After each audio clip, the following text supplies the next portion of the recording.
मैंने कहा था ना, शीतकालीन अवकाश और ग्रीष्मकालीन अवकाश में चतुर्थ श्रेणी कर्मचारियों की छुट्टी नहीं होती है। लेकिन बहुत से अभ्यर्थी हैं जो कि माने नहीं। मुझे अच्छी तरीके से याद है, मैंने उस वीडियो में यहाँ पर लिखा था। मैंने लिखा था कि संडे की छुट्टी होती है आपकी। तो मैंने कहा था कि 52 संडे आते हैं साल में, तो उन 52 संडे की आपकी इसमें छुट्टी होगी। इसके अलावा मैंने कहा था कि आपका सेकंड सैटरडे मैंने आपको बताया था।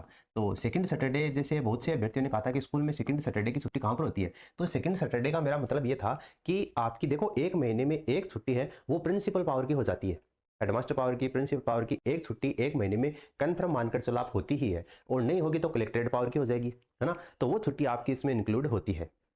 इतना तो आपको ये मानकर चलना है। इसके अलावा जो महत्वपूर्ण जयंतियां आती हैं, ठीक है, कोई भी जैसे आपकी वीर तेजाजी जयंती आ गई, रामदेव जी जयंती, कहने का मतलब है महावीर जयंती है, कोई भी आपकी जयंती आती है वो छुट्टी आपकी इसमें होती है। लेकिन शीतकालीन अवकाश और ग्रीष्मकालीन अवकाश में चतुर्थ श्रेणी कर्मचारियों की छुट्टी नहीं होती है। आप यहाँ पर देख सकते हैं, मध्यावधि अवकाश, शीतकालीन अवकाश, ग्रीष्मकालीन अवकाश में विद्यालयों में मंत्रालय और चतुर्थ श्रेणी कर्मचारी केवल केवल राजपत्रित अवकाश का ही उपभोग कर सकेंगे। अब आप ये मत कहने लग जाना कि ये छुट्टी आपने कैंसिल करवाई है ना। मैंने तो जो था वही फैक्ट आपको बताया था। मैंने कहा था कि ग्रीष्मकालीन अवकाश और शीतकालीन अवकाश की छुट्टी नहीं होती है। लेकिन बहुत सारे अभ्यर्थियों का ये कमेंट लगातार आ रहा था कि ग्रीष्मकालीन अवकाश में, शीतकालीन अवकाश में हम वहां पर क्या करने जाएंगे, है ना।